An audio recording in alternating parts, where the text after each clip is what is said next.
우리 심리학자가 2차 세계대전 당시 전투가 군인에게 미친 영향을 좀 조사를 해봤어요.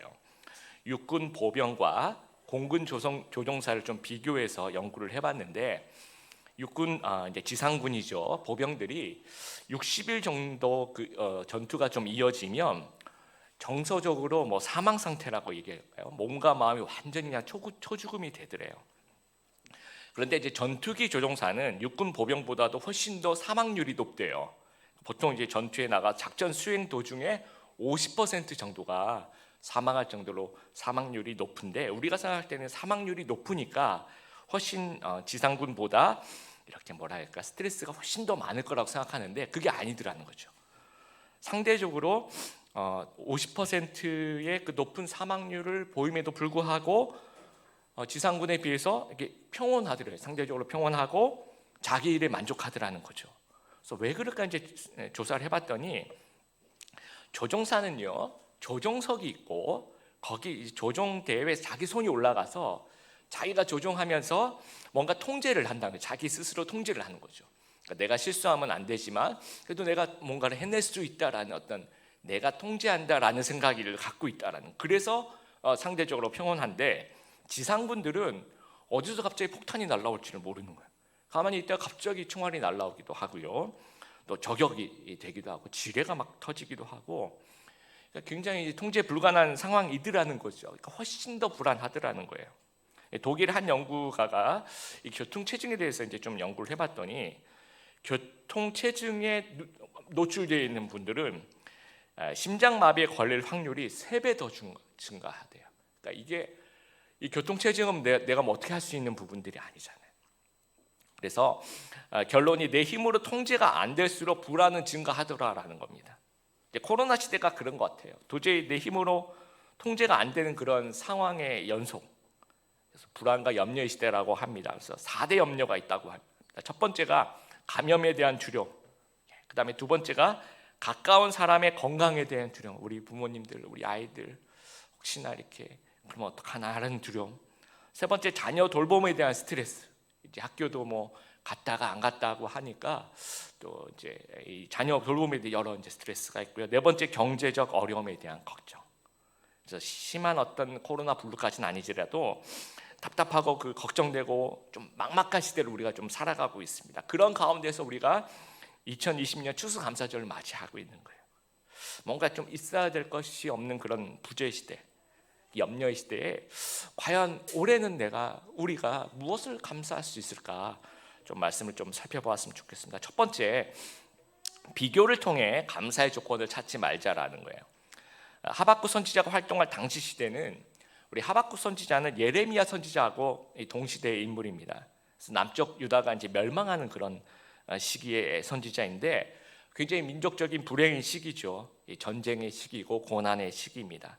당연히 있어야 할 것, 또 있었던 것, 있어야 할 것이 없는 그런 시대입니다. 오늘날 우리 이제 한국인들에게 뭐 꼭 필요한 식량이 뭐냐 물어보면 쌀, 그렇죠? 밥 먹는 쌀, 또는 여러분 빵 좋아하시고 뭐 국수, 이게 밀가루 좋죠?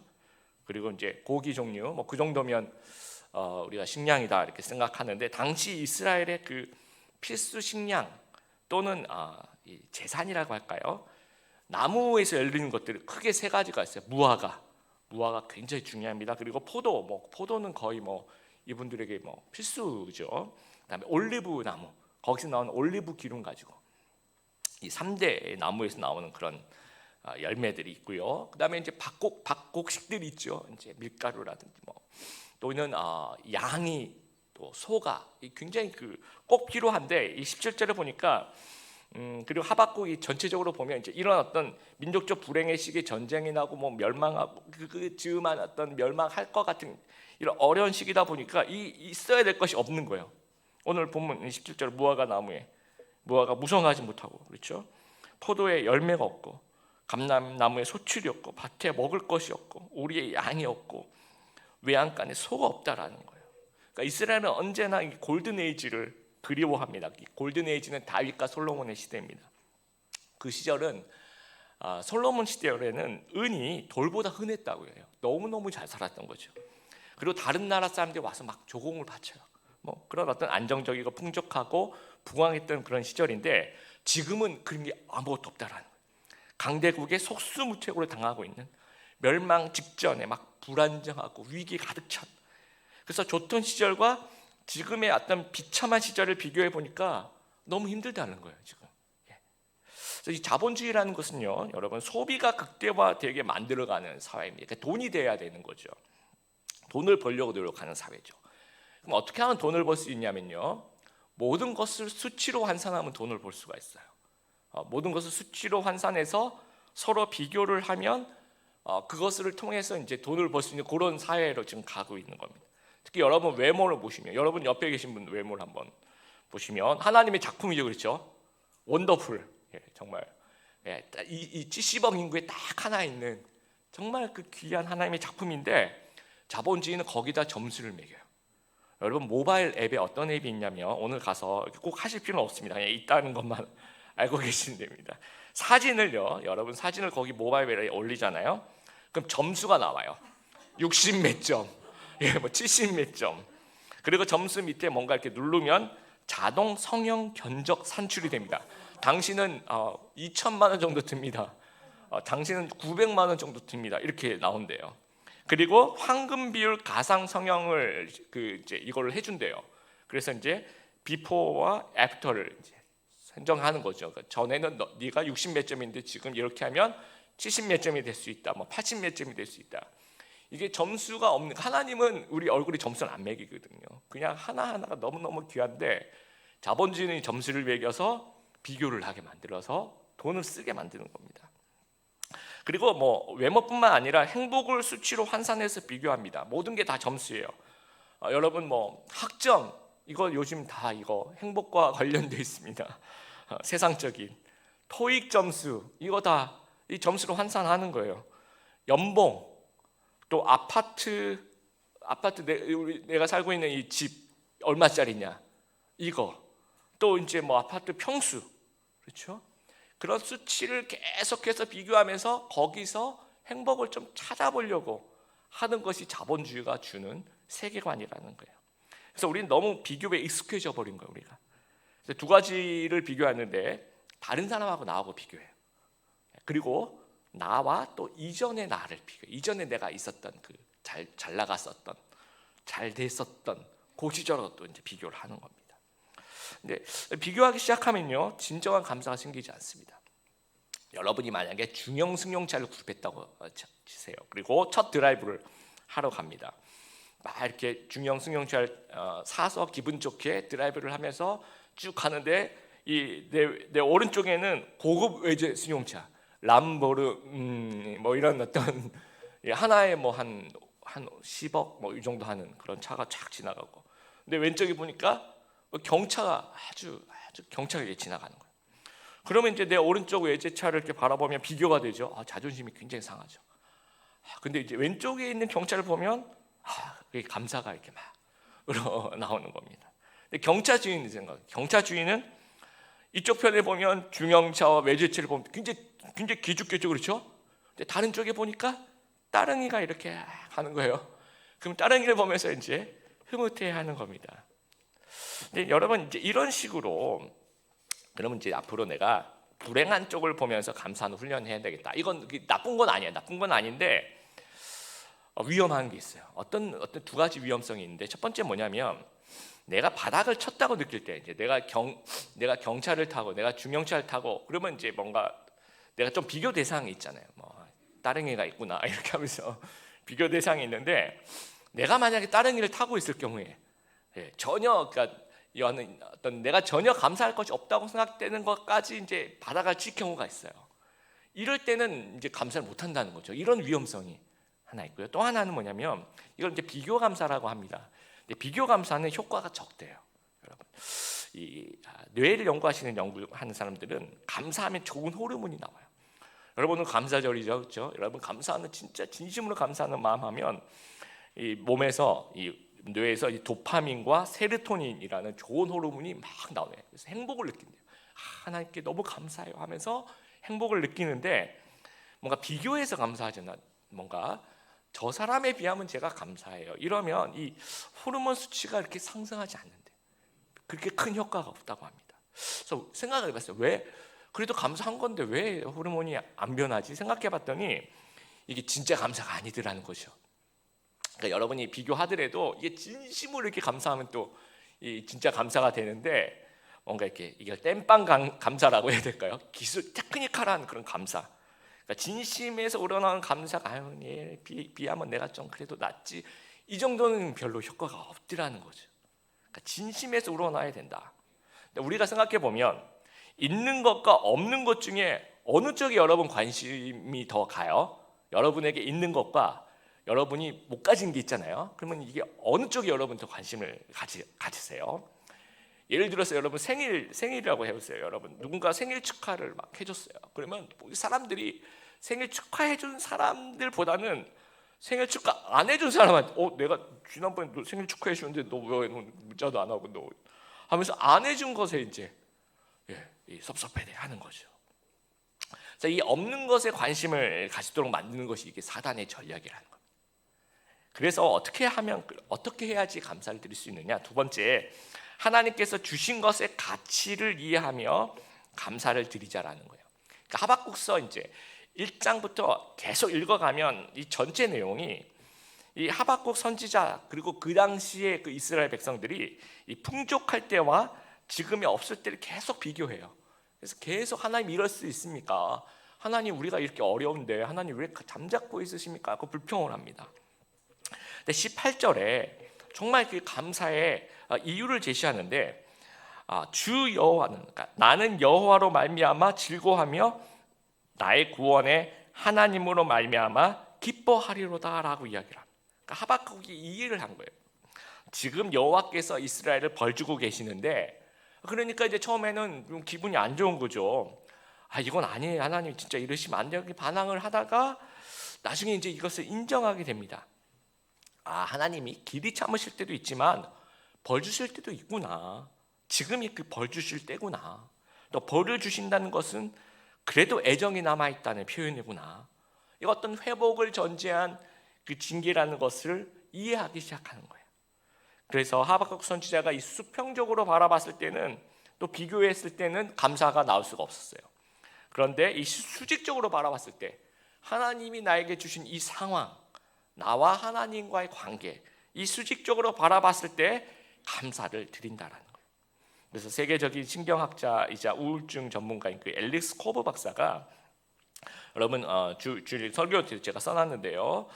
같이 한번 읽어보겠습니다. 시작. 감사는 자신이 가진 것들의 가치를 실제로 음미하는 데서 오는 감정이다. 다시 한번 제가 읽어볼게요. 감사는 자신이 가진 것들의 가치를 실제로 음미하는 데서 오는 감정이다. 그러니까 수평적인 비교가 아니라 수직적 관계에서 오는 것이 진짜 감사라는 겁니다. 그러니까 하나님이 지금 나에게 베풀어 주신 것의 가치를 묵상하면 그것을 이해할 수 있다면 감사가 나오는 이것이 진정한 수직적 감사라는 거예요. 제가 이제 청년 사역 한 20년 하면서 청년들하고 많이 이제 만나서 이제 신방을 많이 했는데 그 중에서 이제 기억나는 애가 있는데요. 그 청년이죠. 보통 이제 청년들은 이제 새벽이나 오전에는 거의 식물인간 거의 일어날 수가 없습니다. 그래서 주로 이제 저녁 때 이제 쌩쌩해지죠. 저녁 9시 이후.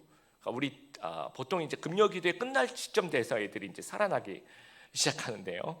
근데 이제 이 청년은 제가 기억나는 건 뭐냐면 이제 새벽에 제가 이제 너 언제 시간이 좋니 그랬더니 목사님 새벽기도 마치고 새벽 5시 반에 만나요. 이렇게 얘기하더라고요. 그러니까 그 전에 저녁부터 잠을 안 자고 새벽 5시 반까지 해서 그렇게 만난 친구는 제가 이해가 되는데 그게 아니라 그게 늘 일찍 일어나는 거예요. 사법고시 준비하는 청년인데, 그러니까 저도 이제 당황스럽죠, 그렇죠. 새벽에 만나지 않은 청년 없으니까 정말 기억에 남습니다. 그래서 이제 새벽에 5시 반인가 6시 같은 만났어요. 만났더니 이제 삶이 너무 힘들죠, 삶이 잘 안 풀린대요. 그래서 저는 그냥 시험을 지금 사법고시 준비하니까 시험 치는 게 어렵구나. 그래서 너는 시험 치는 게 어렵지 네 삶이 뭐가 너 서울대 법대 나오고 사법고시 준비하는데 네 삶이 어때서 그러냐. 지금 시험이 힘든 거니까 좀 열심히 좀 잘 참아봐라 그랬더니 목사님 그게 아니라요. 제 인생에 제가 돌이켜 보면 너무 잘 안 풀리는 것 같아요. 그래서 왜 그러냐 그랬더니 자기는 수능을 망쳐서 그의 자기가 정말 가고 싶은 서울대를 못 갔대요. 어디 갔냐 했더니 고대 법대를 갔대요. 그 얘기 듣는 순간 잠이 확 깨기 시작하면서 밑에서 뭐가 싹 올라오기 시작했어요. 나중에 생각해보면 그게 살인 충동이었던 것 같아요. 아 그러냐고. 그래서 그러면 어떻게 했냐. 그래서 자기가 다시 한번 도전하고 싶어서 재수해서 서울대 법대를 들어갔대요. 그래서 아 그렇구나. 근데 그래서 됐잖아. 그게 아니래요. 다들 한 번에 들어오는데 자기는 재수해서 서울대 들어갔다는 거. 너무 자존심이 상하고 내 인생이 막 이렇게 하나님이 안 도와주신 것 같고 너무 힘들다는 거예요. 그래도 이제 하나님께서 좋은 학교에 또 들어가게 하셨으니까 또 열심히 공부해야 되지 않겠니? 그랬더니 이 공부하는 것도 너무 힘든 게 그런 게 있대요. 요즘 이제 사법고시가 없어서 그런데 서울대 법대생들은 학년 3학년 때 붙는 거, 4학년 때 붙는 거 이게 굉장히 명예스럽다고 합니다. 그러니까 학기 중에 한번 시험 쳤는데 쓱 붙은 거 뭐 이런 물론 열심히 공부했겠죠. 근데 이제 자기는 3학년 때도 쳤는데 안 되고 4학년 때도 안 되고 계속 이제 남들처럼 이제 몇 년 걸린다는 것이 이제 자존심이 너무 상한다라는 거예요. 그래서 이제 생각을 해봤어요. 이제 기도해주고 위로해주고 기도해주고 제가 이제 생각을 해봤는데 이렇게 뭔가 비교해 보면 우리가 평생 불행하겠다라는 생각이 드는 거예요. 내가 몇 번 만에 합격을 해서 대학을 들어갔다. 이걸 비교하기 시작하면 계속 이게 불행해지기 시작하는 거예요. 또 이제 만약에 사법고시를 패스해서 연수원에 들어갔다고 쳐요. 그럼 연수원에 들어가면 그게 들어간 등수가 있습니다. 그리고 거기 안에서 시험을 계속 치는데 그 점수가 있어요. 1등부터 200등이면 이 점수가 나. 거기에 또 이제 이 행복으로 점수를 환산하는 거죠. 그리고 나중에 또 판사를 갔느냐, 검사를 갔느냐, 변호사를 갔느냐. 또 만약에 변호사를 가면 우리나라에 그 6대 로펌이라는 게 있어요. 뭐 김앤장, 뭐 들어보셨죠? 세종, 뭐 태평양, 뭐 이런 어떤 6대 로펌에 갔느냐, 못 갔느냐, 뭐 이런 것들 끊임없이 비교해. 그러니까 아무리 객관적으로 볼 때 감사할 조건이 많아도 일단 비교하기 시작하면 불행한 거예요. 평생 어떤 감사를 행복을 느끼지 못한다는 거. 그래서 그 지금 주어진 것 그 자체 그 가치를 우리가 음미하는 거죠. 묵상하는 거죠. 내가 재수했지만 그 가운데서 하나님이 이런 은혜가 있었다. 그걸 음미하는 거죠. 그렇죠? 내가 법대를 들어가게 하셨다라고 하면 하나님이 그 많은 그런 학문 중에서 이 법을 공부하게 하셨구나. 참 감사하고 또 내가 변호사가 만약에 됐으면 하나님 나에게 억울한 사람들이 이렇게 변호해 줄 수 있는 정말 너무너무 귀한 자리잖아요. 그렇죠? 그런 귀한 자리에 나를 불러주셨다는 그 가치만 생각해도 충분히 감사할 수 있다라는 겁니다. 여러분 미국 캘리포니아 그 샌프란시스코에 로스 알데일이라는 마을에 그 요한이라는 우체부가 있었대요. 이제 그 우체부는 그 당시 이제 몇십 킬로를 거리를 이제 오가면서 우편물을 배달했는데 뭐 자전거를 타기도 하고 걸어가기도 하고. 근데 이제 흙먼지를 밟으면서 이제 황량한 길을 걸어가는 거예요. 일단 이제 내 신세가 너무 서글픈 거예요. 왜 나는 이렇게 흙먼지를 날리는 이 정말 시골길을 내가 이렇게 맨날 막 하루에 수십 킬로씩 오고 가면서 이런 일을 해야 되나 하면서 이제 불평을 하고 있는데 어느 순간 아니다. 내가 가진 것을 가지고 하나님께 좀 감사할 수 있는 건 없을까 생각해봤더니 내가 우편 배달부기 때문에 이 늘 몇십 킬로를 걸어가는 그 환경 그걸 하나님이 주신 거고요. 또 이 시골길에 그 어떤 이 시골길을 걸어가는 그 환경을 또 하나님 주신 거예요. 그래서 이 환경 가운데서 어떻게 하나님께 감사할까 생각해봤더니 이 야생화 꽃씨 주머니를 이제 가지고 다니기 시작하면서 그 배달길을 오고 가면서 이제 뿌리는 거예요. 꽃씨를 이렇게 뿌리면서 기도하면서 뿌렸더니 다음에 보니까 봄에는 수선화가 피고 제비꽃이 피고 여름에는 페랭이가 피고 펜지가 피고 가을에는 코스모스가 피고 국화꽃이 피더라는 거예요. 그러니까 나에게 주신 모습을 감사하며 이 씨앗을 뿌렸더니 이제는 꽃향기가 가득한 그 길을 정말 감사하는 마음으로 그 아름다운 꽃을 보면서 기쁜 마음으로 오고 갈 수 있었다라는 거죠. 제가 몇 주 전에 이제 교회 앞에 볼 일을 있어서 이렇게 좀 걸어서 어디를 갔습니다. 근데 여러분도 그런 적이 있지 않습니까? 어떤 때는 내가 가자마자 신호가 딱 바뀌어서 잘 갈 때도 있는데 그날따라 신호가 계속 이렇게 막히더라고요. 가려고 하면 또 정지, 횡단보도에. 또 건너면 또 정지, 올 때도 마찬가지. 그래서 이제 이게 착 정지가 되어 있는데 좀 마음속에 짜증이 날까 그러다가 그래 한번 이 상황에 내가 뭘 감사할 수 있을까 생각해 봤더니 네 가지 감사가 있더라고요. 첫 번째, 일광욕 시간이 늘어나서 우울증을 예방할 수 있도록 인도해 주셔서 감사하더라고요. 와, 그 생각하니까 진짜. 그래서 하늘 햇빛을 보면서 이렇게 일부러 이렇게 서 있었습니다. 두 번째, 여유로운 마음을 내가 뭐 뛰어가지 말고 다음번에 가자 하는 어떤 여유로운 마음을 주시니까 훨씬 더 마음이 뭐랄까요? 이렇게 가벼워진다고 할까요? 세 번째, 이렇게 이제 몇 주 전이니까 좀 이제 날씨가 좀 더웠어요. 낮에는 그러니까 걸어가니까 이제 좀 땀이 좀 날까 하는데 쉬어가니까 땀을 좀 식을 수 있는 그런 어떤 여유가 있더라고요. 그러니까 네 번째, 남산을 바라볼 수 있는 여유를 주셔서 저희 여기 매일 출근하거든요, 제가. 근데 남산과 남산 타워를 제대로 본 적이 언제인가 생각하면 기억이 안 나요. 너무 가까이 있으니까 그 여유가 없었던 거죠. 근데 이제 신호등이 이렇게 막히니까 이렇게 보니까 남산과 남산 타워가 있는데 너무 이쁜 거예요. 이것을 볼 수 하나님께 감사했어요. 그러니까 그 자체를 즐김에 대한 감사를 우리가 할 수 있다라는 겁니다.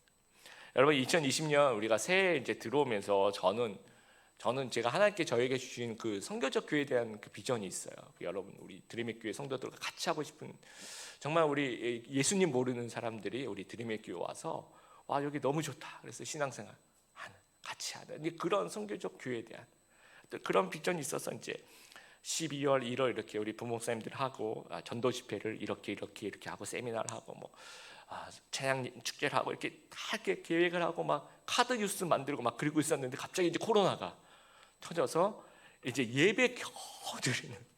그래서 우리 지금 다음 주에 어떻게 될지 모릅니다. 이렇게 매주가 다음 주에 또 온라인 예배 드리라 그러면 그렇게 매주 그런 어떤 예배 겨우 드리는.